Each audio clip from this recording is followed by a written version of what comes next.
Welcome to the Game Professor podcast, where the students have taken over and we profess our love and hate for all things video games. Welcome into course number 7, Shroud says, and some Roblox Repugnance. We're going to be talking about those two things along with some Rockstar / GTA news and some information about some new Valve hardware, along with some layoffs and underperforming games, and we may finish with a discussion of a few games that we ourselves are enjoying. So let's get into it as we have our discussion about the upcoming Call of Duty, as it will launch on November 14th for anyone looking to satisfy their COD addiction. It can experience wall-running combat, 18 multiplayer maps in the new co-op mode. And after completing the 11-mission campaign confronting terrorist Raul Mendez, players unlock the Endgame, a massive open-world experience on Avalon featuring zones of escalating difficulty, dynamic assignments, and high-stakes extraction gameplay. The Endgame supports solo play or squads of 4 with a 32-player limit, where players can customize operators and have abilities like grappling hook and camo while leveling combat ratings and unlocking skill trees. Players must complete objectives and successfully exfiltrate via VTOL before the match time expires, and if you're eliminated, you lose all progress for that section. Although the experience for weapons and battle pass will remain, making it, quote, a high-risk and rewarding persistent progression system across all modes. Any comment on that? So, you have to do the missions, and then you can actually play the game? So from the way I saw it, is that it was like a final mission to the game that can be played over and over again, and it's basically like an evolution of the DMZ mode. And for you and those who don't know, when Warzone came out, or at least a bit after, it was on Modern Warfare 2. They added a mode that was kind of like an extraction shooter light experience, where you could drop in and extract with gear, and there were a bunch of missions, but it was like heavily COD arcadey type of gameplay, and there was very little kind of risk in it. And even though, the marketing terms are, like high risk, I just don't see this being the high risk that we all expect from an extraction shooter. So to me, it seems more like an open world co-op mode with progression and some risk. It's kind of where I'm seeing it go. It seems really like poor timing. Like, I know that everybody's trying to make an extraction shooter lately, Yeah. but like Arc Raiders just came out. Tarkov is going into 1.0. Like, Well, and Battlefield just came out with their BR. Like, I feel like at this point, like, look, okay, I'm not on the train that Battlefield was the Call of Duty killer and that Arc Raiders is going to call this game. I mean, Call of Duty is going to sell millions of copies. Whether or not it sells the same that it has in previous years, that may be affected, but it's going to be a super popular game. But I just don't see this being a thing that players stick around for, because as you pointed out, there's way better experiences if you want to scratch that extraction itch. And I don't know if this is a controversial take, but if you want a less stressful extraction experience, that's kind of what Arc Raiders is. Like, yeah, there's obviously the risk and there's potential betrayal, and yeah, you can lose gear, but you compare what happens in Arc Raiders to other extraction shooters, and it's just way less punishing when you lose gear and way more forgiving. And we've seen the countless videos where people are nice. So, like, if you want the less stressful extraction shooter experience, it just came out and it's super popular. yeah, I mean, from just a quick list of most punishing when you die to least, like, it's literally Tarkov, Delta Force, Arc Raiders. Yeah. And that's just of like popular things. Like, there's obviously the Gray Zone and Daisy and all kinds of like Yeah. other stuff out there. But yeah, like Arc Raiders is definitely quote unquote the least stressful out of them all. Nothing doesn't take away from the fun at all. The game is fantastic, but just comparatively, yeah, it's a little bit of a more breezier experience, which is refreshing. I don't see there, it's not a knock against it. Yeah, I agree. So yeah, to your point, I just don't see this. And obviously we could be wrong, but I just don't see this mode taking off. It's just it's kind of sandwiched in between too many other good experiences, and I'm not sure the people that are playing Call of Duty are looking for this experience. So Yeah, it almost seems like they're trying to bring in people who don't normally play COD. yeah, or maybe the people that only play COD give them this experience as maybe this will fit their fancy, but I just don't see it latching on. Yeah, same. Yeah, well, only time will tell. We'll see. Maybe it comes out and it's amazing, and it's the thing that, well, maybe not you, but it's maybe the thing that everybody plays. I highly doubt it, but maybe. Anyways, talking about something that people will never play or don't really play.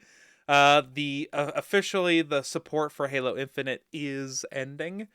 Halo Infinite's final major update, Operation Infinite, will release November 18th of this year, featuring a 100 tier operation pass, new armor sets, 200 customizations, and 2 XP progression boosts. The update introduces new ranked seasons and a new map called Vacancy for the multiplayer modes. Halo Studios is shifting their focus to new Halo projects, including the Halo campaign Evolved, which we've previously talked about. So go listen to that if you want more information. And it will obviously they'll continue basic game maintenance and server support, but basically no more new content, which not surprising to me. I'm not sure what Halo Infinite's player numbers are, but they couldn't have been huge. But, Yeah, I highly doubt they were that large. no. I mean, Halo Infinite came out. I had a good time with the campaign, some of the good time with the co-op. I know it's not a favorite campaign of a lot of people, but I thought it was fun enough. I never really got into the multiplayer side of it heavily on Halo Infinite, but it is what it is. It looks like the 24-hour peak for Halo is 3,000 players. So Huh?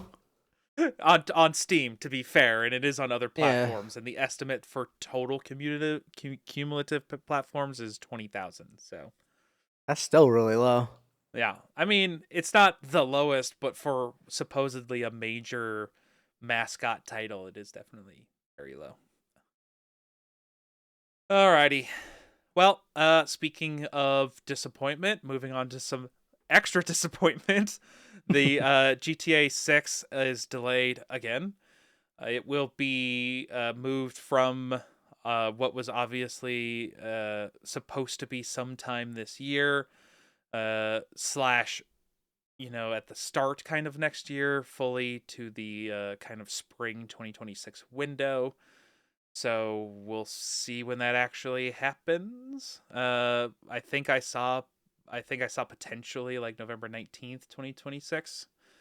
And what was really funny to me is that Rockstar's or Take-Two, like the entirety of Take-Two, so the parent company, their entire stock dropped 7 to 8% when that announcement came out.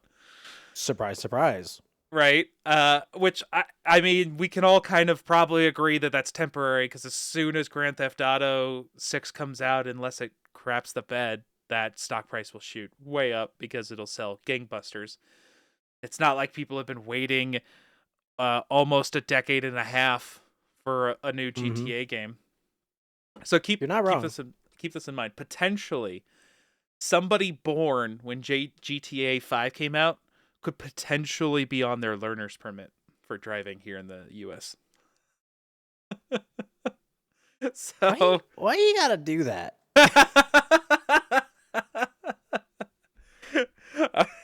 saying, like, but yeah, things but time has I mean, the last GTA game came out 7 years before COVID. So- That's a worse way of putting that.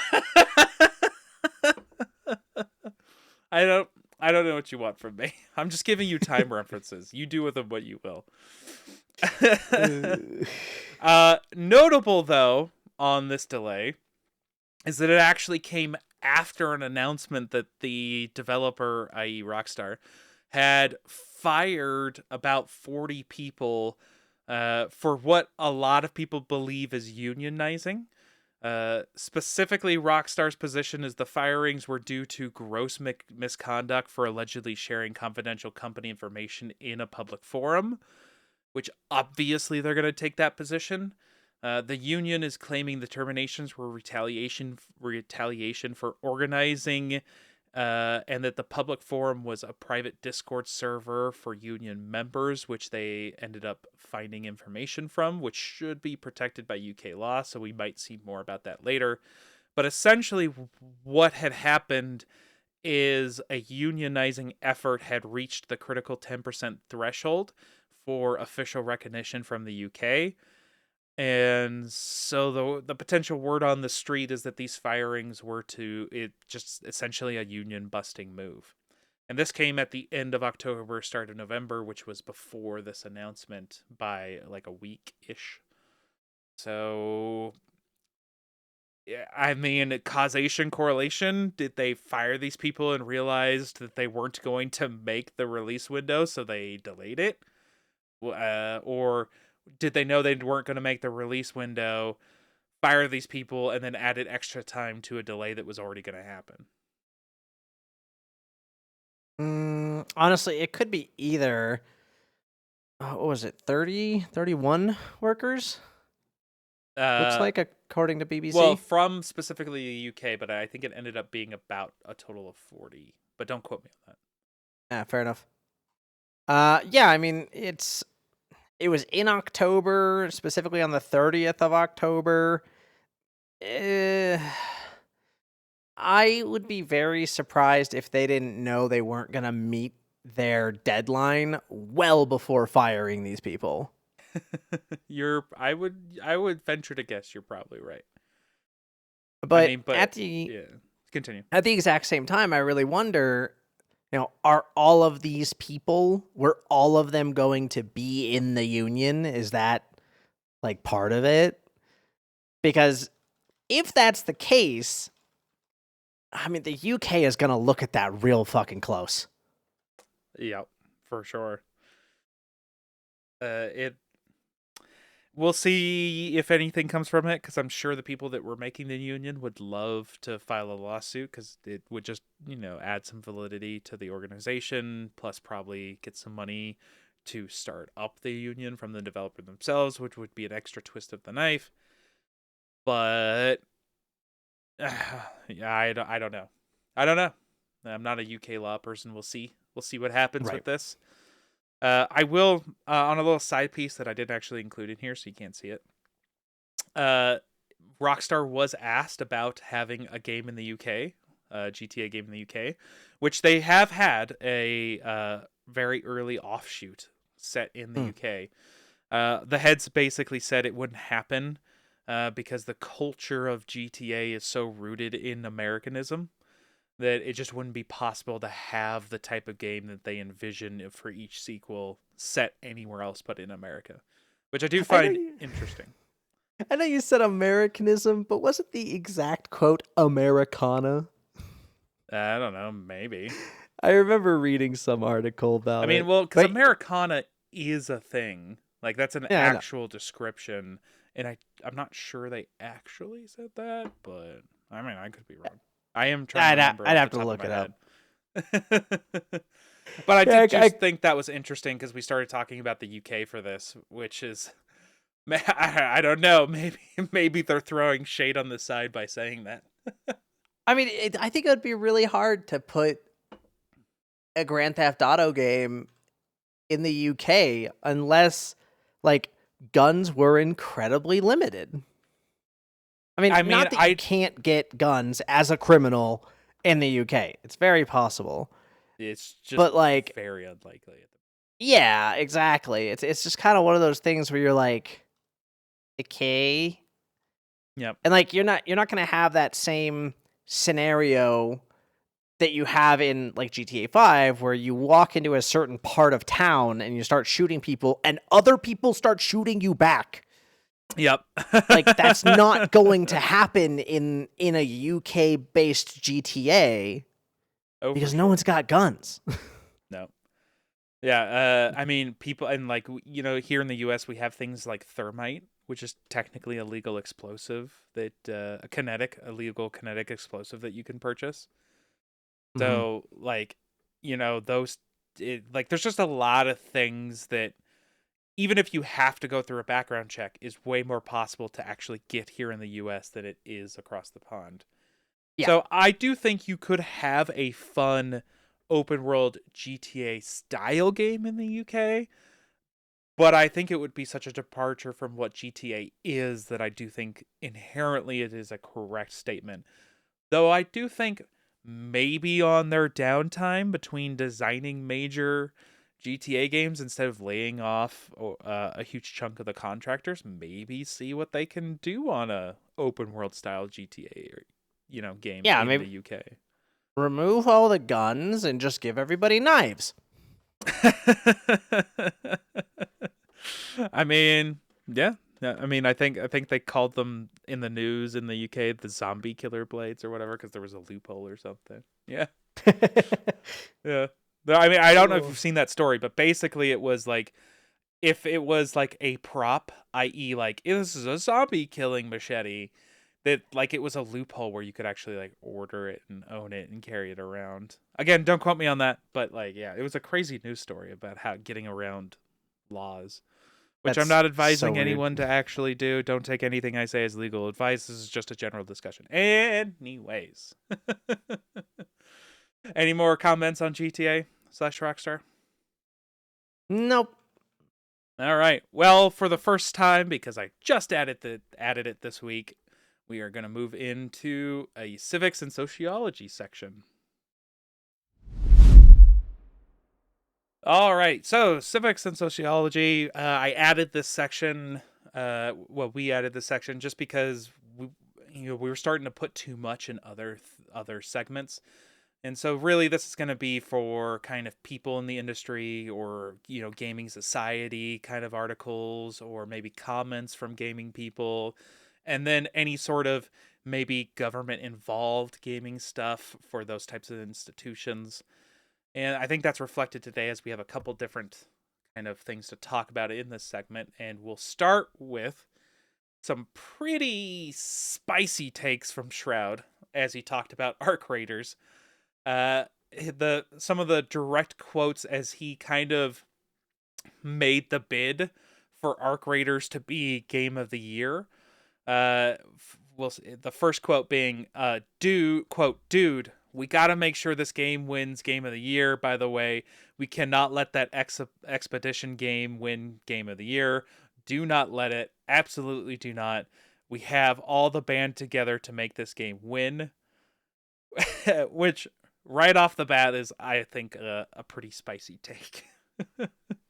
Yeah, I mean, it definitely is. Like, multiplayer games, they don't often win. No. And I think there's good reason for that. And before we get into that, he does say, quote, us multiplayer gamers are the minority, okay? We are the minority being multiplayer gamers, but I believe we can win. I believe we just need to tell everybody, end quote. So he does recognize that multiplayer games don't win. And in the stream and the clips that I saw, he did mention that the last multiplayer game to win, and I do want to clarify that it had to be clarified to him as well, the last PvP multiplayer game to win, because we're not talking, I would include co-op experiences as multiplayer. You have multiple players. So he is referring specifically to PvP. Was any guesses? Do you know what the last one to win was? Nope. I'll give you a hint. It is a multiplayer game that you and I played heavily.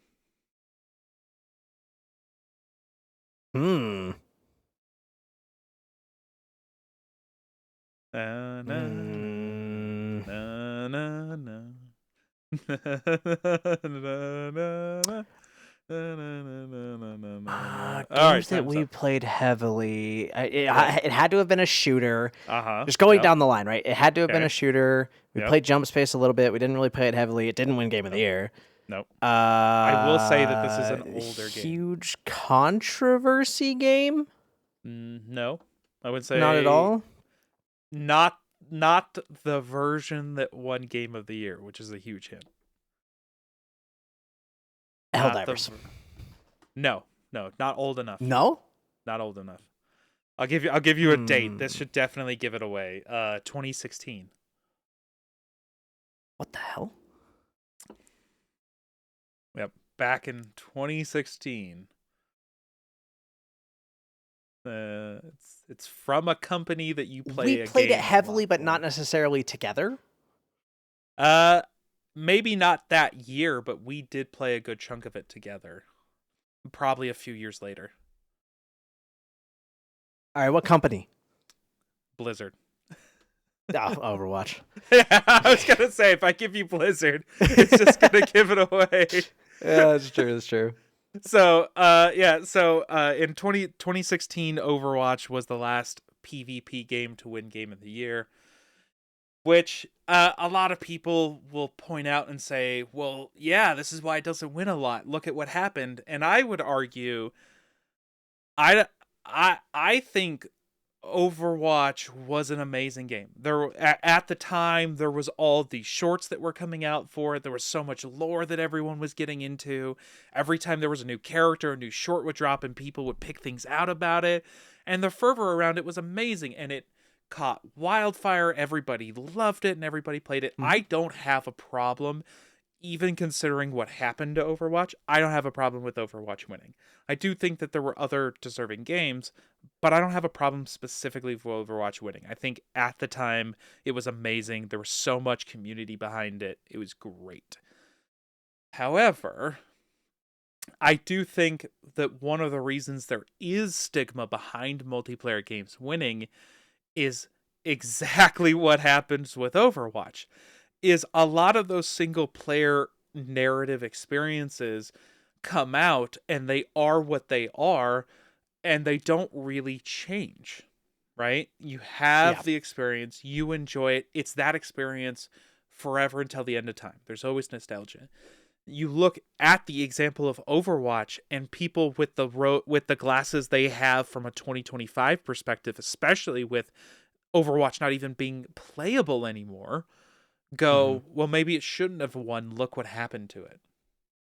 I mean, so the problem is saying, look what happened to it, ignores the fact that Overwatch League existed. Sure. Because largely, in my opinion, having been pretty deeply embroiled into Overwatch League is what killed it. Yeah. I'm not disagreeing with that.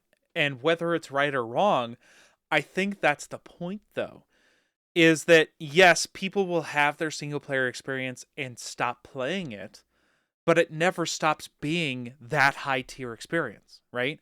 People will always talk about the Halo 3 campaign, even with the multiplayer, and go, that was one of my favorite campaigns. People will talk about Half-Life 2, or even the first Half-Life, and go, that was an amazing experience. It will forever until the end of time always be referred to as a great experience. But a lot of multiplayer games will die, and quite often it's because things happen either outside their control, or they try to do too much to evolve, or a sequel, makes the previous one invalid and not even available anymore, or worse by comparison, yada, yada, yada.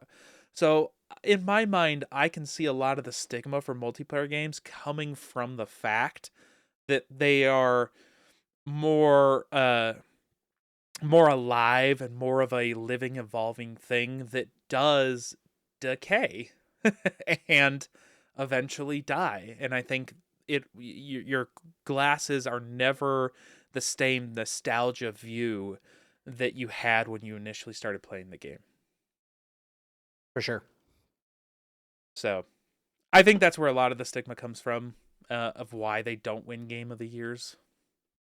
We could always talk about, too, about how a lot of them kind of sometimes come out broken. So even though they get better, Right. it's not Yeah. necessarily great to begin with. I mean, there's a lot of single-player games that do that as well, but I would point out that very few of those single-player games, especially in the modern era, also win Game of the Year stuff, with the exception being previous old-school Bethesda games. Mm-hmm. But I mean, it's not like newer Bethesda games have taken those Game of the Year mantles. So, anyways, he followed up that kind of multiplayer discussion with some more kind of explanation and talking about what he's gonna do. Quote, I never voted for anything ever, but I think I'm going to vote this year for the game. End quote, him referring to Arc Raiders. He then follows it up with, don't let that Expedition game win. And it's so easy for a single player game to win. End quote. I think he can vote for whatever he wants to vote for. And I think he can say that I'm voting for this. I think my real issue comes from the fact that he's specifically telling people to not vote for I mean, I don't think any of us are going to argue against it, a deserving Game of the Year candidate, just because he doesn't want it to win, and not based off Yeah. of merits or why he thinks Arc Raiders is better. Because if he was going to encourage people to vote for Arc Raiders and specifically why it's better, I think that would be one thing. Like if you wanted to talk about, look at the community interaction. Have we seen a multiplayer game with this unique co-op, not co-op, but in unique experience where the majority of people are helping each other and nice to each other and look down upon the betrayals and all that kind of stuff. I think that would be an interesting argument to make. Like it's a unique game that's, even though it's PvP or has PvP elements in it, has largely brought people together. You could focus on that, but that's not what he does. He just is Yeah, he upset attacks that the enemy. yeah, exactly. That's where my That's problem always comes so from. lame. Yeah. Like, just stand on your own merits instead of belittling the competition. Yes. Why does Arc Raiders deserve Game of the Year? Yeah, exactly. And if you wanted to, like you talked about belittle, but you could say what problems you had with Expedition. Like Sure. maybe you specifically encountered a bunch of bugs, which were not widespread, so I don't think you did, but maybe you personally did, so you could say, that's why I'm not voting for it. It kept crashing on my machine. Whatever. Like, any valid actual concerns you can bring up, but just to be like, no, don't vote for it because I don't want you to, like that, I just don't agree with it. I mean, the side note to that, too, is I know that they're called influencers, but don't be influenced. Like, think for yourself. Yep. As with a good life lesson in general for almost everybody, Yeah, think for yourself. for real, though. I mean, let me ask you this. Can you think of a multiplayer game that deserved to win over the pristine experiences that have come out from single player games over the last few years? I mean, the only one I can think about, and I still don't think it should have, necessarily beat other stuff, but like, Helldivers, even with the PlayStation Network problems, the game itself was a fantastic experience. But even then, it did what it did amazingly, but I don't know if I would personally put it above other games from that year as the game of the year. Are we talking specifically PvP oriented? I mean, that's true. Well, no, I know he says PvP, but I would say any multiplayer focused games, whether or not it's co-op or PvP, I would take either. As long as the focus isn't a single player game that has a tacked on multiplayer.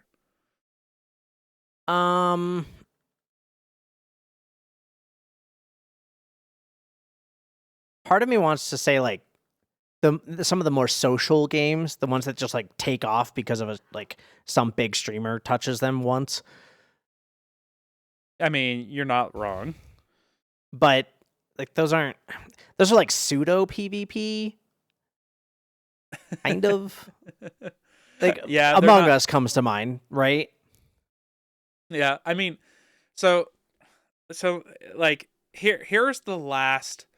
I mean, and last year might have been the best chance, but the last 5 Game of the Year games, 2024 was Astrobot. Like, I think maybe that's your closest, but I don't necessarily disagree with it winning Game of the Year. But then after that, we go 2023 Baldur's Gate 3, 2022 Elden Ring, 2021 It Takes Two, and 2020 The Last of Us Part 2. I mean, Now, at least Last of Us Baldur's Part Gate 2 3. had multiplayer in it, but I don't think that was the focus of the game. Yeah, I mean, at least Baldur's Gate 3 is multiplayer. Well, you're not wrong, but I still would argue that the focus of Baldur's Gate 3 was would have been making sure that the experience was single player friendly. Yeah. So, it can have multiplayer, just like Elden Ring technically has multiplayer, right? Right. But I would argue that like it's a tailored experience that has multiplayer on top of it. The point being is most of these games you're not adding to it's like I just don't see most of these years a multiplayer game overtaking any of these. Yeah, not really. There's lots of great indie game multiplayer game experiences that come out, but I'm not sure any of them beat these. And maybe that's a discussion that we can get into further, for another course. But Yeah, for sure. I think we've made our point. Like, I don't agree with what he's saying. He can vote however he wants. Arc Raiders is an amazing game. I don't necessarily think it beats Expedition 33. And that's just from an outside perspective. You played it, right? Yeah, I played some of it. Okay. Well, you've played some Arc Raiders. Which one would you say in your mind at this point in time, if those are the two options, which one is Game of the Year? I mean, both subjectively and objectively, Expedition 33. Yeah.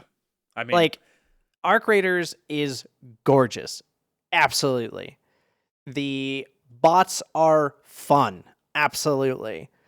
But the narrative is missing, which you can absolutely have a compelling narrative in a multiplayer extraction shooter. and to be clear, there is narrative included in the game, but it's, Yeah. fed to you through like a cutscene here or there. Maybe a few quest things that you do in game that give you more story. There's not Yeah. really like a lot there to sink your teeth into. Yeah, for sure. Meanwhile, like, Expedition 33 has an incredible narrative. It Yeah. shows off its gorgeous graphics in every aspect, including in combat. And it actually furthered a genre, in my opinion. Absolutely. And that's what I think a Game of the Year game should do. Now, don't get me wrong. Arc Raiders is furthering the extraction shooter genre, but it's furthering it in kind of a different way than I think some of the more hardcore extraction shooter gamers would want. I 100% agree. And I just remembered this point that I actually thought about a couple days ago when I heard about this Shroud comment. I think the other problem that multiplayer games struggle from, and because you kind of triggered this memory based off of the things you were saying, is that a good multiplayer game gives you a really good gameplay loop. Right? Yeah.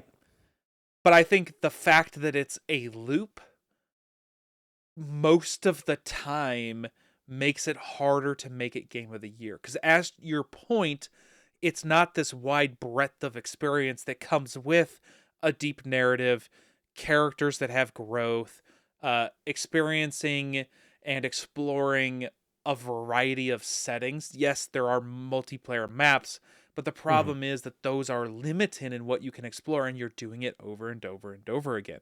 And so I think the other concern that comes from multiplayer games being able to win is it's just much harder for a satisfying loop to be the peak of a gaming for the game of the year. Absolutely. Um, I mean, like game of the year voting. Let's just go with voting in general is an emotional process, right? Sure. You look through of a list of options, right? And you have to only vote for one. Which one invoked the most emotion from you? Not even necessarily the most joy, just not hatred, right? Yeah. Do you look back on the experience fondly, or do you look back on the experience with frustration? Yeah. And Right? to your point, I think you can look at that single player experience as a journey too, right? Yes. Like an actual journey that you went on versus a series of fun but small contained moments. Indeed. I think we made So, our point though. yeah. And the last thing I'll say about that is I think even though it's not quite apples to apples, I think if you look at movies and TV shows that are voted the best of that year, Oscars, Emmys, that type of thing, uh more often than not, it's the narrative cinematic experience that wins it, and not necessarily the comedy, right? Yeah. Or not necessarily the popcorn summer blockbuster, right? Even though those make tons of money and a lot of people go and enjoy those, more often than not, more people enjoy those than they do the movie that wins best picture, right? But I think the Mhm. point is that those experiences, while way very very enjoyable and loved by many many people throughout their lifetimes, a little bit more of a shallow experience. Yeah, for sure. All right, point made. But yeah, so go out there, vote for game of the year for however whatever you think should win. That's totally up to you. That's the whole point of having a vote. But don't just not vote for something because somebody told you not to. Anyways, moving on to our next topic in civics and sociology. We're going to get into a bit of the Roblox discussion, and this is definitely one that's going to be a little bit of a kind of stretch for the time frame, and we'll make a reference to something that happened all the way back in August. But we've never really talked about it, and there was some new information that came out, so we'll give that context from the older moment as we get into this new information. So the information that came out is that the Texas Attorney General Ken Paxton has officially filed a lawsuit against Roblox, and that was done on November 6th/7th of this year. The Attorney General accused the platform of exposing children to sexually explicit content and exploitation. The lawsuits alleged that Roblox flagrantly ignored state and federal online safety laws while deceiving parents about the dangers contained in their platform. The lawsuit claimed that Roblox has allowed pedophiles to groom and exploit children. So, trigger warning if that's a sensitive topic for you. And we'll put the timestamps kind of in our thing so you can skip past this segment if you don't want to hear about it. And turning the platform into a digital playground for predators. It further accuses Roblox of engaging in deceptive trade practices by misleading parents into believing the platform was safe for kids. Texas is actually the third state to sue Roblox, following Kentucky and Louisiana, joining dozens of private lawsuits filed recently by families alleging their children were sexually abused or exposed to inappropriate content on Roblox. And for those of you who don't know, especially in the gaming community, if you've been living under the rocks or under a rock, Roblox is an online platform where users create and play games, chat, or use in-game currency called Robux. The platform is particularly popular amongst children and teenagers, with half of Americans under 16 having had accounts in 2020. The Roblox company stated that it shares the commitment to keeping kids safe and highlighted its industry leading safety protocols. I'm putting that in air quotes, but expressed disappointment with the lawsuits, calling it based in misrepresentations.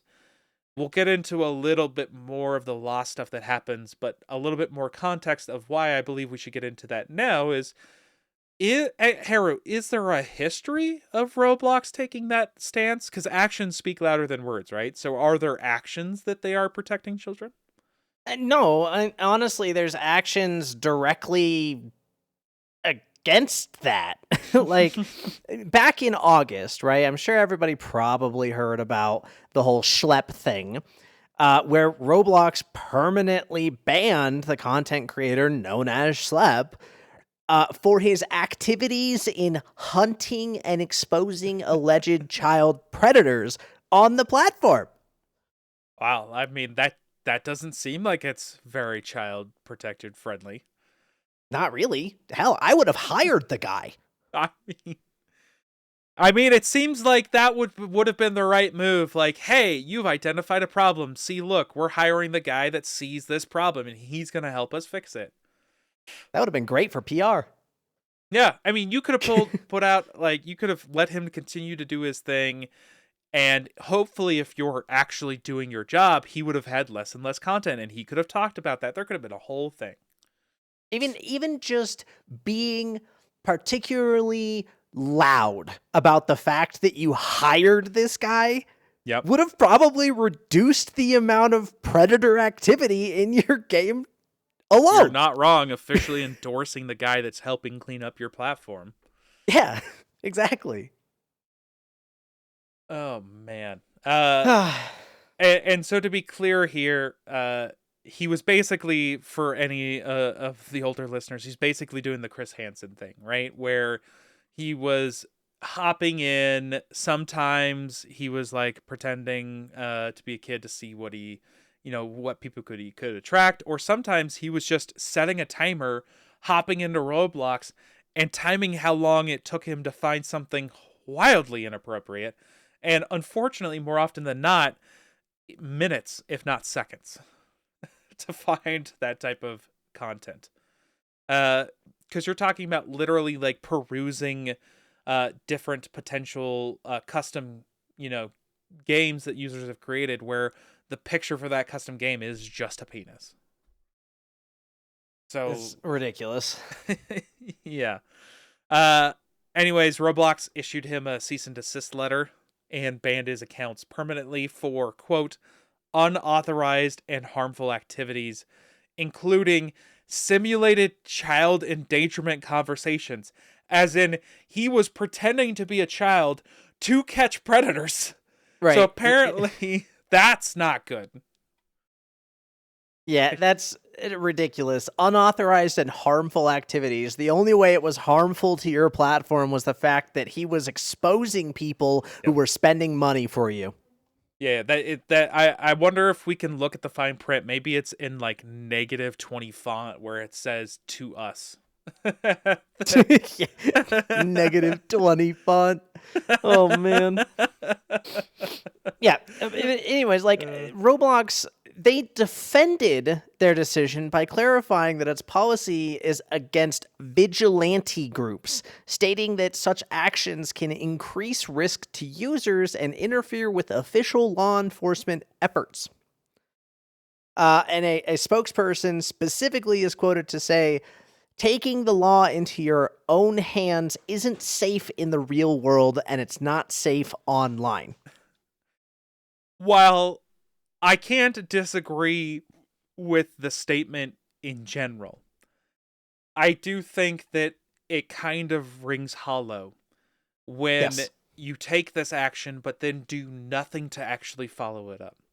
Like, it would have been one thing of saying, hey, we can't have vigilante groups, and then you also make an announcement of all the changes you're making to make it safe, which, to my knowledge, didn't happen. And if it did, I apologize. At this moment, go do your own research. But I don't believe I saw anything like that really happen. I didn't either. But, like, again, you don't approve of vigilante groups, okay? Hire the guy. You're not wrong. All of a sudden, he's no longer a vigilante group. He's now part of your customer security. Yeah, like, give him a job, a consultant or something. Make it challenge official. him. Challenge Be loud him. about like, it. Hey, release or hey, film your video, then talk to us. Let us fix the things that you had problems with. You can talk about that we've already fixed these things. Then you can put out your video, and the challenge would be to see if you could do it again. And then we'll fix that stuff the next time, and so on and so forth. Yeah. And Because yeah. to be clear, Roblox, it's not really any different than like a Minecraft server that you happen to find on a public forum, right? The same things can happen in basically any multiplayer online Sure. game, right? Like it's a little more common in Roblox, I think, largely because of how popular Roblox is for children, and also how much freedom you have in the game to be able to create your own mini games or games, as it were. I mean, it's the internet, and famously, when Call of Duty gave you shapes to create your own profile emblem, lots of inappropriate things. I remember in like the first or second Black Ops, just countless dicks and vaginas that people managed to make from just shapes. there is an actual, and having talked to game developers who are prominent, there is an actual standard that they have, and it's called TTP. Yep. Time to penis. Yep. How long does it take for the community to figure out I can draw a penis with this? And the answer is usually -5 seconds. Yeah. I mean, like, famously, one of the things that people tested for, not famously, but infamously, they tested with Battlefield 6 is whether or not they could draw a penis with the repair tool. So you just go up to a wall and start repair tooling the wall in the shape. So yes, definitely a thing. There's literally a fight in WoW in a dungeon that is currently active. It's Streets of Tazavesh Gambit side, because there's two sides. And one of the mechanics is that it targets you with a laser and follows you around and puts puddles on the ground as it follows you. And I mean, you know who I play with. Yeah. Like, Death in general, he always tries to make a penis. And I'm the same way. And it is worse for me because I'm a hunter and I have full ability to do my entire rotation at a 40-yard range. So, like, it's really easy to do. Yep. Yeah. So no one's saying that they're expecting it to be perfectly clean.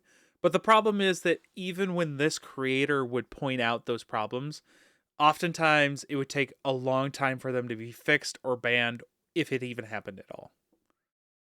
Yeah. Which is the problem. Is it's not that you have the content on the platform, it's that you aren't identifying it and banning it. That's the problem. I mean, obviously you want to take steps to prevent it in the first place, but if it happens, which it's always going to happen, you need to be able to quickly identify it and quickly enforce your, terms of service. Yeah, for sure. And I don't know, like, in my opinion, I think Schlep was doing some good.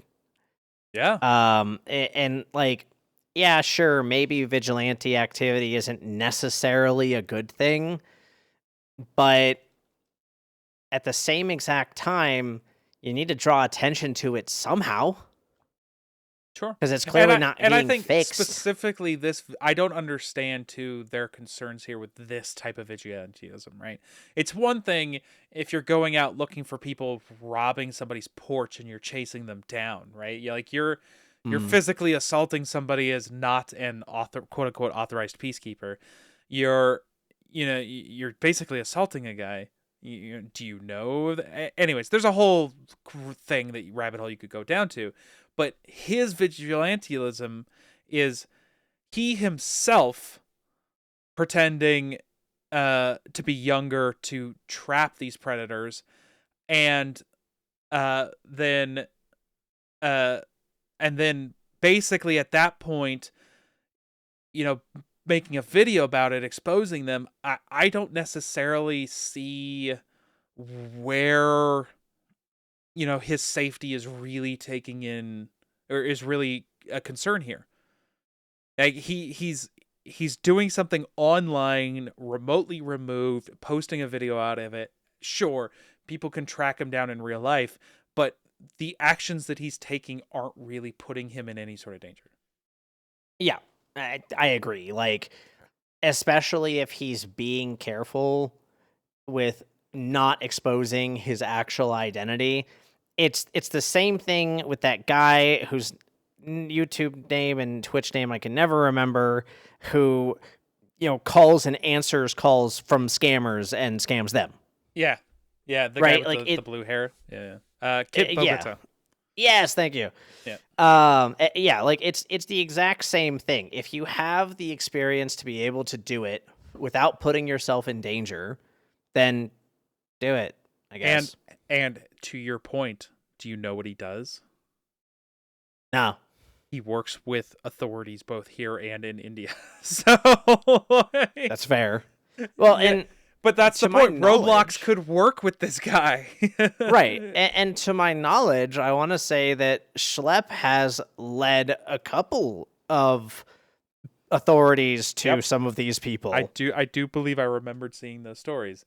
And I doubt he would turn down the well, he might now, but now earlier, I doubt he would have turned down the opportunity to officially help.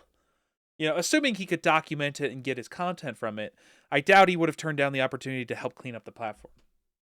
Yeah, for sure. But to just kind of move away from that, that kind of basically started this whole ball rolling. Officially on November 7th, a California judge actually ruled that a prominent lawsuit against Roblox in that state must proceed publicly, specifically after Roblox tried to force a private arbitration, which means that victims can pursue their cases openly in court, which I'm sure Roblox doesn't appreciate, because one of the things that I think most people don't take kindly to is children being effective in such a negative way. And if that's now a public thing that's happening, good luck. Yep. So we'll see what happens from that. But specifically, the lawsuit highlighted criticism that Roblox safety measures, including chat restrictions and filters, had been insufficient to prevent predators from gaining access to children, some of whom even reported encountering distressing material and abuse on the platform itself. So, doesn't it have an in-game voice chat? I don't know off the top of my head, but it would not. Either. It would not surprise me. Me neither, to be honest. But hopefully, I mean, here's the end of it. I'm not advocating that Roblox shut down. I'm just advocating the platform having better protections for children. That's all that's being asked here, and I don't think that's. I don't understand why this is a fight. Like, I don't understand how the answer isn't just, yeah, sure, we'll put in more protections for children. Well, I mean, the answer is money, but like, it feels like if your platform gets sued into oblivion because of child abuse, you're going to end up losing more money in the long run, to me. Right. So just a quick check on it. Yes, there is absolutely a voice chat. Voice chats are incredibly hard to monitor.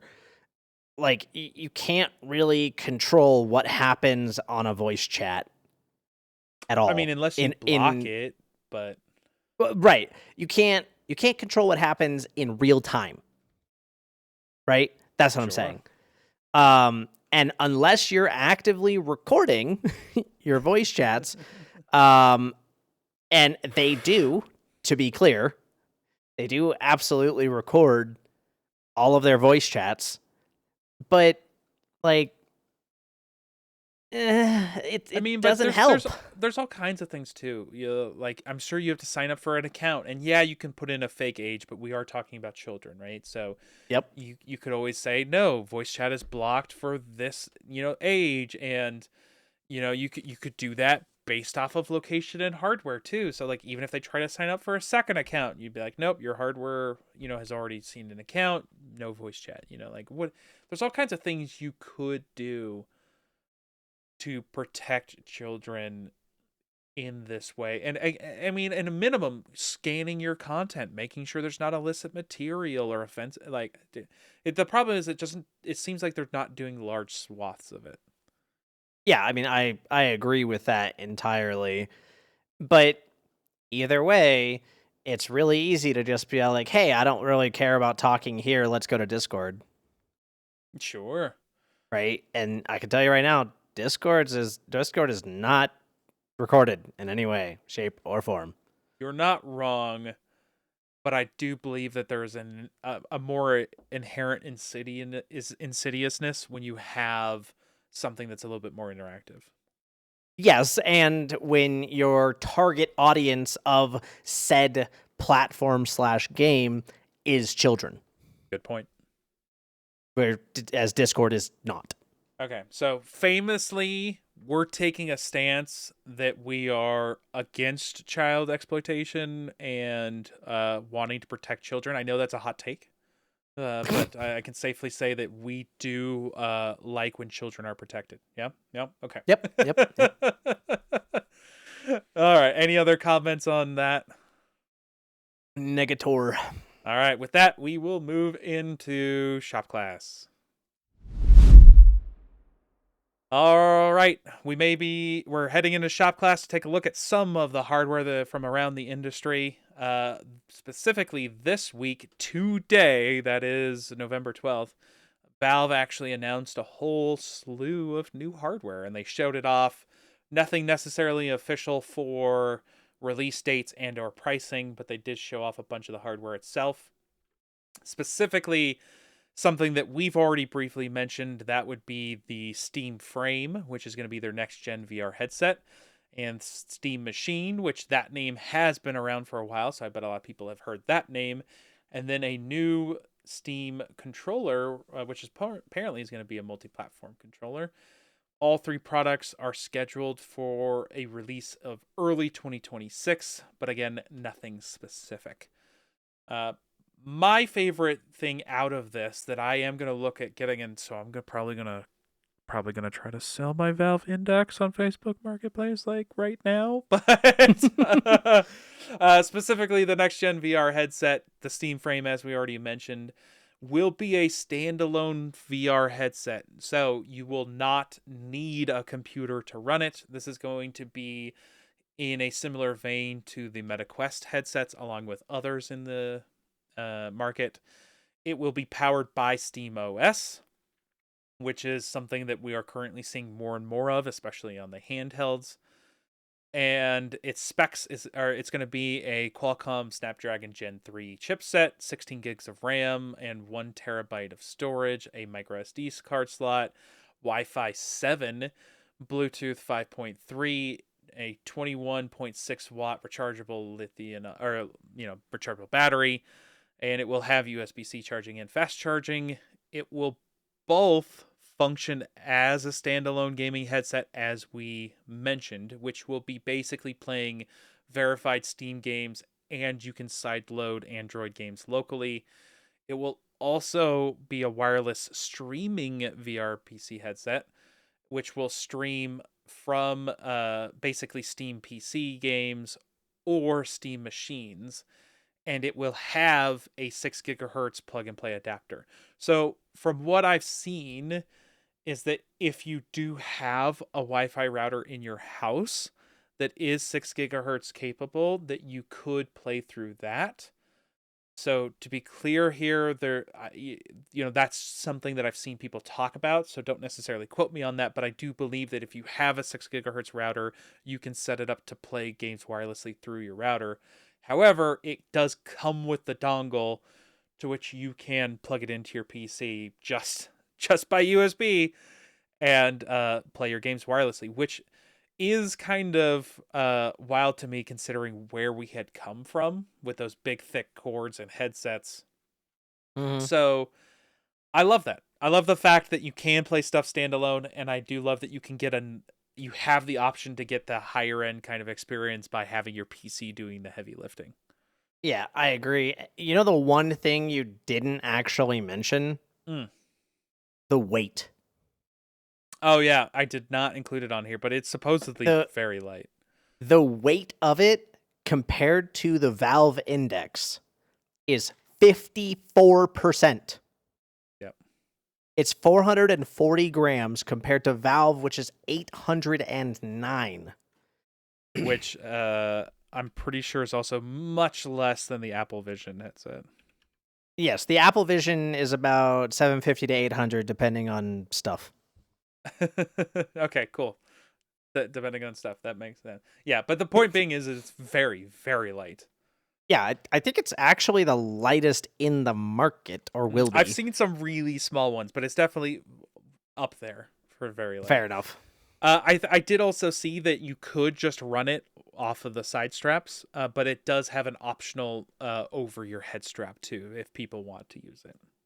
Yeah, it mentions that the core unit is only 185 grams, but it goes up to 440 when you're using the head strap that adds the audio and the rear battery.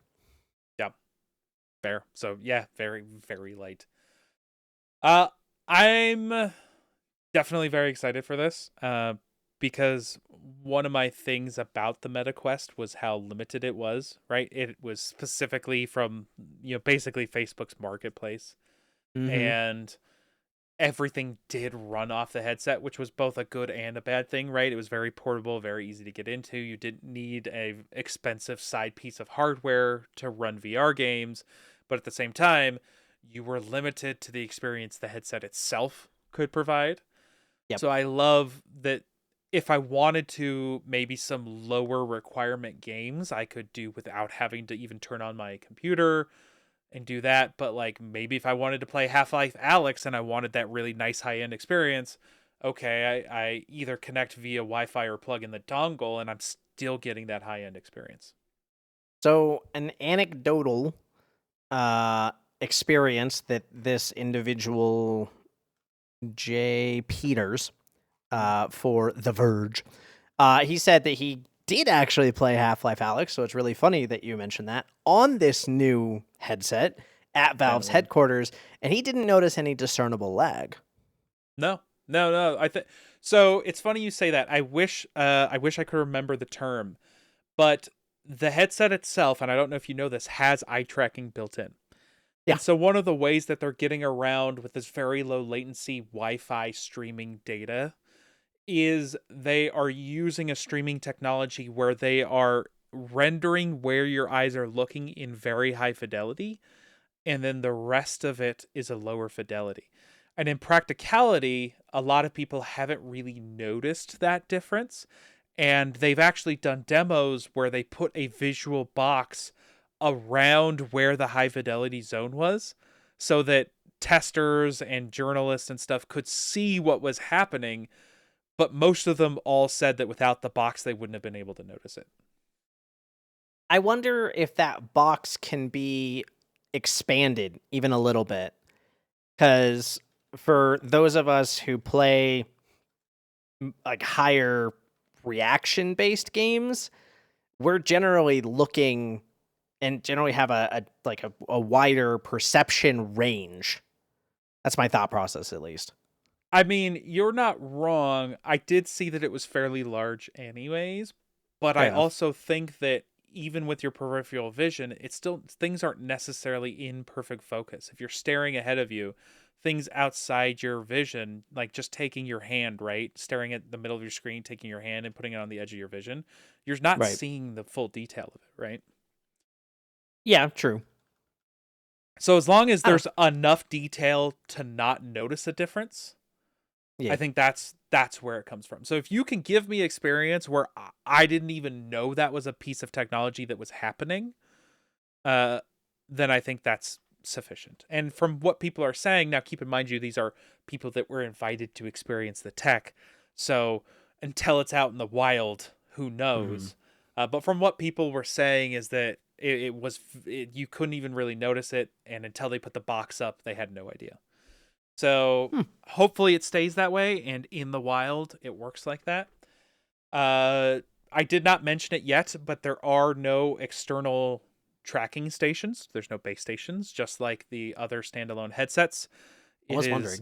yeah, it's just the controllers and the headset with a bunch of cameras on each and, detectors that's doing that positioning. And a lot of people have said from the initial demos that they got, they were moving their hands around quickly, trying to, put it through its paces, and that it felt very good, but no one got to really try a game like Beat Saber, which would definitely be putting it through its tests, right? Something that's Yeah. a little bit faster, quicker, and especially on the harder difficulties, a little bit more needs accuracy for Yeah, sure. precise. So, thank you, precision. So, we'll see when it comes out. But again, initial things are looking good for it. The last piece of interesting tech that I will talk about for this is that they are working with an open source developer on GitHub to make Windows games compatible to be played on the headset. And the reason that that's very interesting is because it's not streaming, just making them fully compatible. And keep in mind that Windows games are x86 architecture based games, and a Qualcomm Snapdragon chip is an ARM processor. So they Yeah. are different inherently, and it's not something that you can just immediately do. And so apparently it's in a functional place, and Valve developers had been heavily involved in helping this individual with their open source hardware. And you can load it supposedly onto this headset. So you could, some lower intensity games, potentially load a Windows game that's not Linux compatible, because SteamOS is Linux based, onto your ARM based, Linux based headset and play it, which is wild. That is really wild. Honestly, I'm excited for the amount of effort they're putting into the SteamOS. Yes. And Agreed. like, all I have to say is Microsoft, look out. Yeah, I think that was, that's one of the things that I didn't want to mention earlier before we started recording.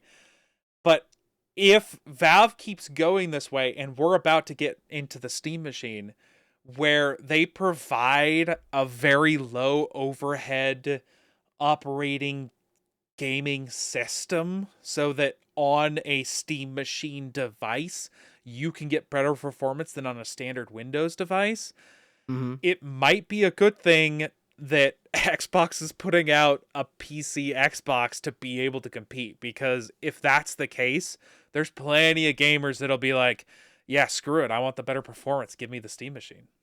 Yeah, like I'm absolutely one of those people. I would probably do like a what the hell is it called? A dual boot? Yeah. Or was Yeah. it bootloader or whatever?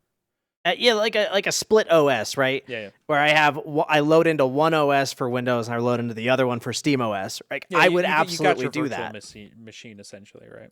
Yeah, sort of.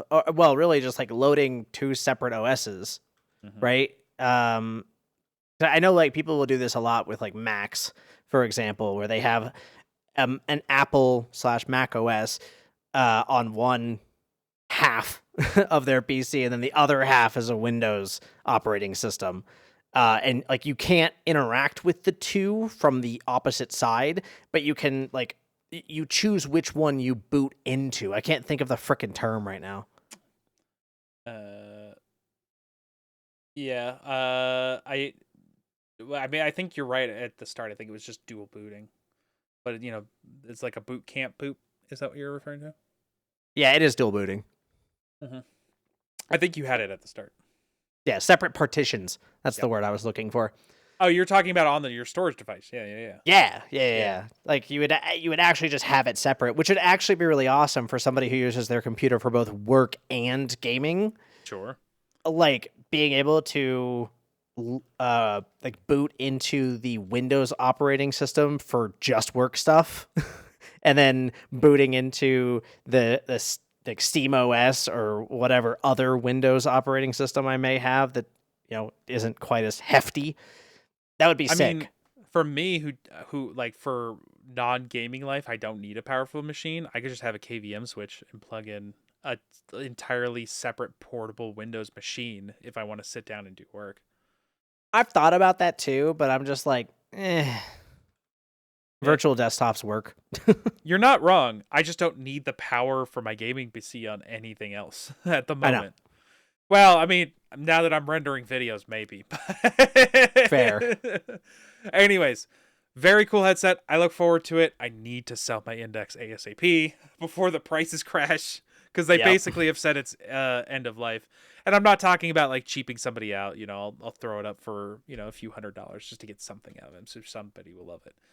But yeah, so looking forward to that. Along with that, they announced a Steam machine, which, as we've kind of been touching on here, would be what looks like a cube. Steam computer that runs Steam OS with various, you know, AMD hardware and powerful things in it. There, I didn't see a thing that specifically said everything that was in there. On top of that, it's going to be an open ecosystem for third-party manufacturers to kind of build on their own, similar to kind of what we see, I assume, in like the GPU market type of thing, where they come up with like a base design that it has to meet, and from there, manufacturers can do what they want with it. They're going to be releasing the 3D CAD files for users to customize, and as we've kind of seen Xbox talking about, it's supposed to be a gap between PC and console gaming experiences. Bridge that gap. Did you mention the tech specs at all? For the Steam machine? Yeah, like or were you planning on it at least? No. Did they put them out? I hadn't seen them Yeah. yet when I made this. So the CPU is a semi-custom AMD Zen 4, 6-core, 12-thread, up to 4.8 gigahertz, 30-watt TDP.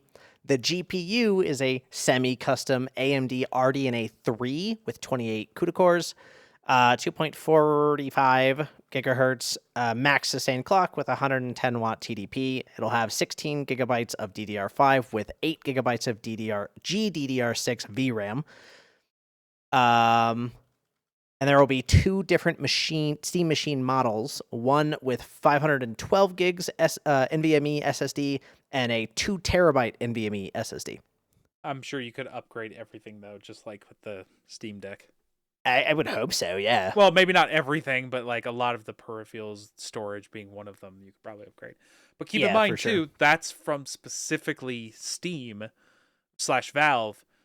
It does look like they're trying to make sure that this is open enough for other manufacturers to manufacture their own Steam machines. So this might kick off a whole new kind of gaming PC hardware renaissance, where as we see the death of the Xbox and the rise of the Xbox PC, we also see PC thrive and kind of get more into the console market at the same time to compete with PlayStation and Nintendo. Yep. Chop chop Blizzard, I'm going to need you to make World of Warcraft available on SteamOS. Thanks. I mean, I just, if there's a way to do it where they, you know, maybe don't have to do the cut, maybe there's a partnership to be had there. Anyways. Yeah. The new, well, I mean, if they make, technically, if like Blizzard games are eventually available through Game Pass, if Game Pass runs on Steam machines, which it looks like it's going to, maybe that is something that you eventually get. Anyways, just a side thought. Yeah. They also showed off a new Steam controller with improved ergonomics. There will be various dongles for low latency available for it, magnetic charging bases, so apparently some cool magnetic thumbstick tech that has a very small dead zone and reduced drift. Various, you know, haptic feedbacks and 2 capacitive touchpads below kind of where you would imagine the thumbstick/D pads to be. It looks very interesting. It's definitely a new and unique design. I'm interested to see how it feels and works. It does look very interesting, that's for sure. Like, you know, apparently the previous Steam controller, even though it didn't sell well, from what I heard from the people that used it, they definitely said it was a great controller. So I felt good. I think this is a compromise from Steam, recognizing that they can't necessarily drift too far from a standard while trying to deliver the new stuff. Yeah, my only concern with this is that it doesn't really feel like there's going to be a real good place for me to like wrap my hands around. Obviously, I can't see how, thick the controller is. If it's thick enough, then sure. But like, I don't know, man. I got big hands. I mean, yeah. I mean, fair. Never mind. I'm just, yeah. Yeah, you do. I hope it fits in your hands and that it feels good. Moving on. Well, I think that's it for the shop glass segment and the Valve hardware. I look forward to all of this kind of making it to the market eventually and hopefully takes off. More competition is always good. And with that, we'll move into business and econ. So business and econ, always a segment where we're most likely in over our heads, but we're going to wade into those topics anyways. And I believe we have something about some layoffs. Oh, yeah, man.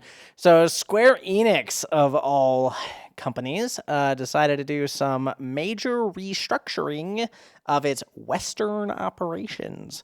Just a little bit of background in case people don't know, Square Enix is primarily a Japanese-oriented company. That's where their headquarters are, so them restructuring their Western operations isn't exactly weird. However, there were significant layoffs across nearly all areas of its Western publishing business, including IT, marketing, publishing, sales, Q&A, and business planning roles, with at least 137 UK employees facing redundancy. The final number of affected employees in the US remains undisclosed, but dismissals are in progress this week. Let's see. The restructuring will consolidate the HD Games publishing division from 11 divisions down to just 4, and intends on shifting the company's focus towards Japanese development and streamlining global publishing operations. The company previously closed several Western studios and sold properties like Crystal Dynamics and Eidos Montreal to Embracer Group, which we talked about. Yeah, indeed. Square Enix targets annual cost savings of more than 3 billion yen, which is roughly $19.5 million, and expects to incur restructuring costs of 11.8 billion yen, again, $76.8 million US dollars. The layoffs follow similar workforce reductions in 2024, which were part of an earlier unsuccessful restructuring. According to leadership, last year's overseas reforms hadn't worked. That's a quote. Hadn't worked. Any thoughts? Hadn't worked. I would definitely agree with they continue to lose money. I think the problem is that they need to embrace their roots and give us games that they've been good at making in the past, while maybe providing some unique experiences with that new flavor that they've built up over decades of publishing. Yeah, I can definitely agree with that. Though, what would you say is their strong suit? Oh man. I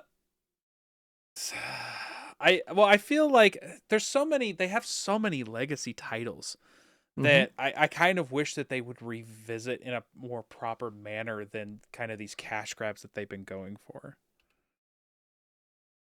Yeah, I can definitely agree with that. I mean, I feel like a lot of their games have just been like remakes and remasters and all of that stuff.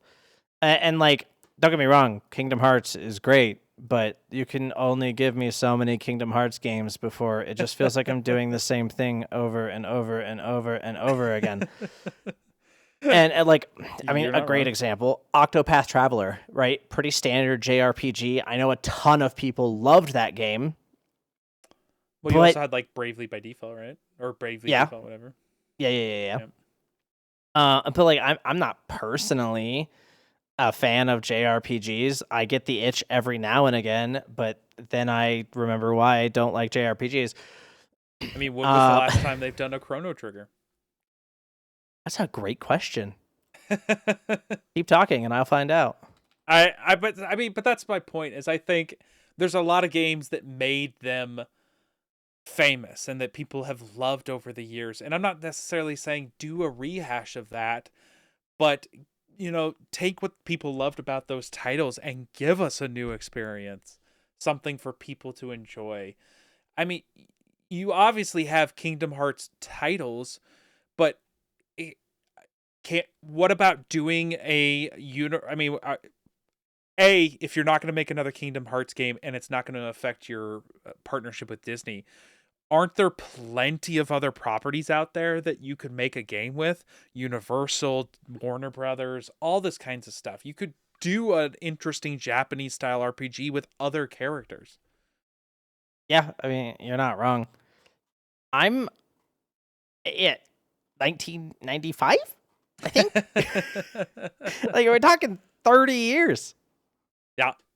Like, but that's the point, is they have all of these things that they could do. There's like Xenogears and all kinds of other stuff. Like, you could revisit some of these series. Yeah, you could revisit them, you could improve them, do all kinds of things. I mean, Final Fantasy, believe it or not, is not your only IP. I mean, yes, and that same is thing with Kingdom Hearts. That is the big one in the room. But yeah, there's plenty for you to work on. Yeah, absolutely. And like, talking about Square Enix in general, look, Final Fantasy 14, it exists. It's okay. In recent times, it's been less than okay.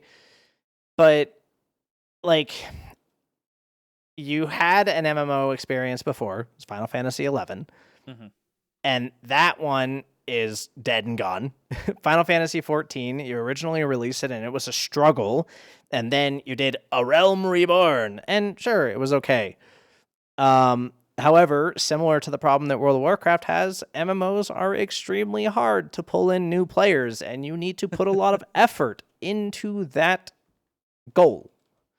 Otherwise, you're just going to have a stagnant amount of money where you're always consuming the amount of money that your player base is giving you, because inevitably that player base is still going to demand new content. 100%. I mean, that's always the thing. Give something the same versus providing new content, and where's the balance, right? Indeed. So, but Squex is Squex. That's how it is. You're not wrong. I think the other thing to note of here is that there are concerns that some of this reduction is coming due to AI, right? They claim the exact opposite. In fact, or am I? Yeah, here it is. They explicitly deny that AI automation drove these job cuts. However, they continue to aggressively apply AI to both game development and publishing. So it's like, are you sure? Which chicken and the egg? Which one came first? You're saying one thing on the left, you're doing one thing on the right. Yep. Which one are we going to believe? Actions speak louder than words. There's your answer. You're not wrong. I mean, if they didn't have the AI, could they employ some of these people doing the automation that they have AI doing? Probably not. I mean, let's be real here. AI is here. It's not going away. It's going to be a part of life. Us humans are going to have to figure out a way to find a place in this world with AI. It's going to stink, but yeah. So, we'll see where it goes. I think they announced a partnership with basically, University of Tokyo laboratory about developing AI for specific debugging tasks and stuff, and they're looking at potentially using that a couple years into the future. So it's something that they're kind of aggressively trying to get to, and I'm not going to get too much into it because I think we have a whole AI discussion in general to get into at some point For that sure. I've been collecting information on, but I figured we just mention it here as potentially being connected. Yep. All right. Anything else on Square Enix? Not anything really important. I mean, I can go into some net sales real quick. They had a net sales of 133.8 billion yen, which is 875 or 71 million USD for the first half of its 2026 fiscal year, which is a 15%. Wait, how is that the 15%. first half of 2026? Well, I'm not sure when the fiscal year starts because it's always like partially in it, but it could be a typo. But either way, the last reported numbers 871 million, which is just a decline over the same period. Yeah, by a significant margin, like 15% decline year over year. Like they're struggling. Nope. Well, give us games we want to play, and you probably won't struggle. True. Probably being the keyword. Just to quickly kind of get into it, but Bungie and Busty. Bungie and Destiny 2 is underperforming. Sony confirmed that that Destiny 2 has underperformed since its $3.6 billion acquisition of Bungie in 2022. And unfortunately, it's consistently missed projections. And in Q2 of 2025, Sony recorded a $31.5 billion yen loss. That's 204 million against Bungie and Destiny 2 related assets, which is a write down. And keep in mind, they just also had Concord recently, which is hundreds of millions as well, write-offs. So while Sony definitely has a track record of having a lot of successful series, lately they have been dropping a lot of money.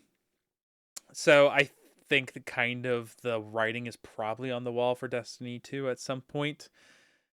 And Bungie on the horizon has Marathon, which, while has been talked about, I feel like the excitement for that has been apathetic at best. So, yeah, I don't know a lot of people that play Destiny 2 anymore. No. A lot of people that I knew played Destiny 2 a lot have dropped off for other things like Helldivers or Arc Raiders. Right. And other newer experiences, essentially. Yep. I mean, hell, even Jump Space. Anyways. Another quick note here that I just think is interesting from a gamer perspective, from hardware, from a PC builder.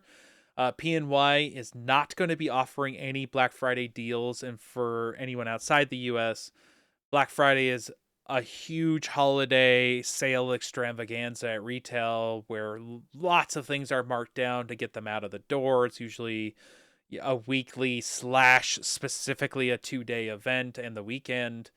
And they are not going to have any sales for Black Friday and Cyber Monday, which is kind of crazy because it usually happens. And for the most part, the root cause of this is because of the heavy increase in NAND flash memory prices, which is derived from supply shortages. So be ready for that in general for any PC people out there building a computer, looking to pick up a new one, or looking to upgrade anything that's going to be using NAND storage. You're going to have problems in the future. And a lot of this stems from the fact that it's being utilized in AI scenarios. So companies are just consuming and purchasing up all that flash memory. Bro, AI has destroyed the freaking gaming market so much. It's heavily affected the way GPUs are focused / not focused on, and then all kinds of hardware availability in general. Yeah, exactly.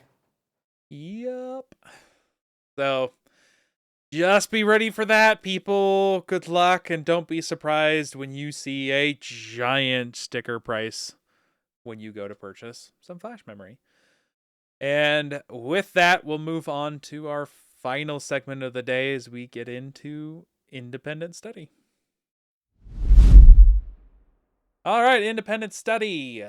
games that have been occupying our time of late. We've already talked about Arc Raiders. That's obviously occupying our time. But in the last few weeks, I think Heru has some games that have been occupying his time that he'd like to discuss. Yeah, I mean, you know how certain games require a certain level of focus, right? Mm-hmm. Well, the Warcraft being one of them for me, it requires an immense amount of focus for the level it that I play requires at. no focus from me. Yeah, I know. And like even Arc Raiders, right? Because like you have to be constantly vigilant, especially with the lack of sound. To be fair, Arc Raiders way less than something like Tarkov, but yes, sure. to your point, you're keeping a lookout, eyes and ears open, that whole thing. And specifically in WoW, you're dialed in to make sure you're not the reason that things have gone south. Yeah, exactly. Insert meme of mom, I'm pumping. I want you to know, from an outside perspective, there's so many things I pictured. I don't doubt it. Anyways, so the game that I like to play with a couple of my WoW buddies, just to kind of wind down and not have to worry about the level of focus that all the other games require, is World of Tanks. Very famous, large user base game. Oh, absolutely. Its 2.0 version released recently. I think it's now on its 2.1 version. It gave a ton of free stuff to everyone, both old and new. However, the things that it gave the people who already had accounts were less than the new accounts. It was kind of weird. Depending on how far along you were on your account, there's a very decent chance that you could have just restarted a new account and you would have been further along. That's wild. Yeah, it is really weird. And I think one thing that I would really like to point out is what type of play style you want to play, right? You see all kinds of games out there where people are like, oh, that game's too complicated for me, or I don't really like that type of gameplay. League of Legends is a great freaking example, right? Because there are different roles in a video game. Same thing with World of Warcraft, same thing with Final Fantasy XIV, right? So on and so forth. Some people like to heal, some people like to do damage, some people prefer melee, some people prefer ranged, some people prefer to have all the focus on them because they're drama queens and prefer to play tank. I've seen those people in their skins for their tanks. Yeah, true. In World of Tanks in particular, those roles are a little less defined. And even further, for the first 5 tiers, which is basically your introduction into the game, they just don't exist.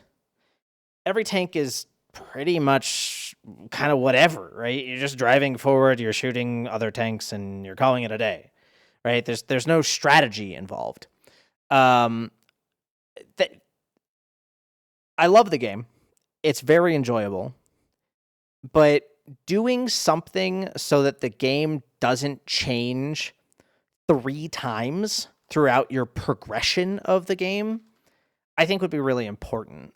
Because for the first, tiers 1, 2, and 3, right? There is no strategy involved whatsoever. None. You're actually just driving forward kamikaze style and hoping they miss their shots and you hit yours. Right? Like very Call of Duty-esque.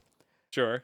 Meanwhile, tiers 4 to 6, they're starting to develop some strategy. You're starting to see tanks that are a little bit more heavily armored in certain locations, and that can be used to your advantage by hiding the parts of your tank that is, less armored, and so on and so forth.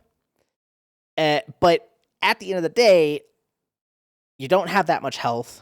You're generally shot 2 or 3 times by most of the tanks that are played at that level, and you're dead. So it's still pretty kamikaze, but then you get into tier 7 to 10. And that's where the game actually exists, which is not really surprising for an MMO game, right? It's not the traditional MMO, but it is an MMO. And that's where strategy actually shows up. But the problem is it takes so long to get there, and by that point you've already developed a ton of bad habits. It's a terrible experience. Real talk.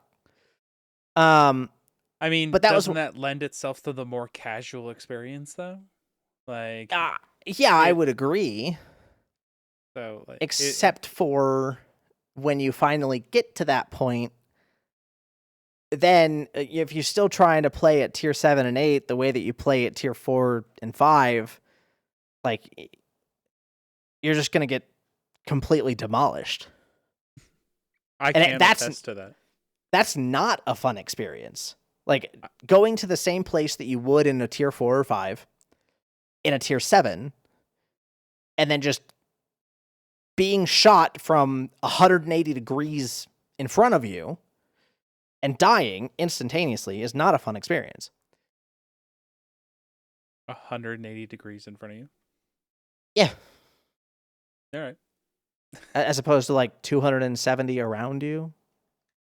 Well, I mean, is it 180 degrees? Like, wouldn't it be either behind you or going from left to right? No. Okay. Anyways. Why not? You're not going to explain this to me? Think of a pie. I know what a pie is. I know what 90 degrees is. Okay? So it's 0 degrees behind me? No, so it's 180 degrees in front of you, meaning not 180 degrees behind you. This seems like a perspective thing, and maybe specifically a World of Tanks thing that I don't know. Because possibly on a compass, am I wrong? I thought on a compass, like, north is 0 degrees, isn't it? Yes, I'm not talking degrees in that sense. Okay, I'm talking degrees as in field of vision. Okay. I was like, wait, that's why I was confused, because I was like, wait a minute. Fair. Yeah, if you were confused, then I'm sure somebody else was. At least anyways, one person. my whole point in bringing this up is because in World of Tanks, I found very little enjoyment in the tiers 1 through 6. And then what I did find enjoyment in, I lost that enjoyment going into tier 7. Because the thing that I found the enjoyment in at those lower tiers just simply didn't exist at the higher tiers. And so I had to refactor my entire thought process of the game and find something else that I enjoyed about the game, right? Mm-hmm. So for me in particular, I'm primarily an assault medium tank player. Okay. And for those who are unaware, an assault medium tank is kind of like they're faster than a heavy tank, slower than a light tank, but they're armored similarly to a heavy tank on certain parts of their body, primarily their turret. Makes sense. And it allows you to do ridiculous things like waiting for the opponent to shoot at all of your heavy tanks, and then you pop out of nowhere and shoot them because you're faster, and then you run away, right? That is an enjoyable experience, but I had to talk to people who were significantly more, like, experienced in the game. Sure. To be able to even understand what those roles were, because they're not really well pointed out. Okay. I mean, yeah, I mean, as a new player trying to get into it, that's how I felt. Exactly. I was like, I have no idea what I'm doing or what any of these mean. And like the tutorial is just walls of text. Yeah. Well, minus Don't I the know it. actual tutorial you play after that. If I wanted to know more about, like, in general, the mechanics of the game, it's just a wall of text. Yeah, absolutely. And now, I'm not going to defend World of Tanks or Wargaming as a company. The game is pay to win, plain and simple. You're not going to instantly win, right? But you do get to pay for advantage. Sure. I mean, it is free to play, right? Yes. I'm not saying every free to play game has pay to win, but Yeah. you're definitely more likely to encounter it. It has 2 separate subscriptions that you can subscribe to. Dang.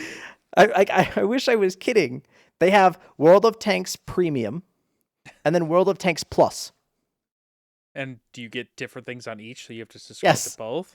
That's ridiculous. It is ridiculous. That's just absolutely ridiculous. It is absolutely ridiculous. I thoroughly agree. I don't know how to deal with that. Yeah. Like I said, it's not, like, in the gaming space, it's not really acceptable. But, I mean, free-to-play game. What are you going to do? Like, Sure. Genshin Impact, like, we can all say that's freaking pay to win. Yeah, I definitely think, especially with the last updates, it looks like. Yeah, exactly. Well, that's unfortunate. Because I know it's a very popular free-to-play game, and it's unfortunately has some shortfalls. But, yeah, I agree. What are you gonna do? You could Keep write. playing it. I mean, I was gonna say you could write an email. Yeah, write an email. They're totally gonna listen to that. Okay, here's how you fix it. Make sure that we become so massive that your voice cannot be ignored, and then you can speak to them directly. Well, you heard it here, guys. Start sharing. Yes, do I need to start throwing in the likes, subscribe, share, enable notifications on your favorite platform, check in every Thursday? I mean, I don't all the things. Honestly, just if you do enjoy listening to us, share it with your friends. You know? Yeah. I know some people are like, "Oh, it's weird that you listen to a podcast." Yeah, screw those people. Share it anyways. Yeah, why not? Or next time you go on a drive with them, just put it on. You know, and when they ask questions, just don't say anything to them and just let them experience it with zero context. When they ask questions, instead tell them to email us at feedback@thegameprofessors.com with any questions, and we will help out. Perfect. Yep. Any and all questions, hopefully related to the podcast. But if not, maybe we'll still take a look at it. Yeah, probably. And if the question is, what have you done to my friend? The answer is improved. Improved. We have improved them. Yes, have you played anything outside of Arc Raiders and Battlefield 6 recently? No. All right. Alrighty. All right, people. Close your books. Pack those bags. That's all the time we have for this week. We hope you enjoy your time off, and we look forward to your participation next time. Peace. Have a good one.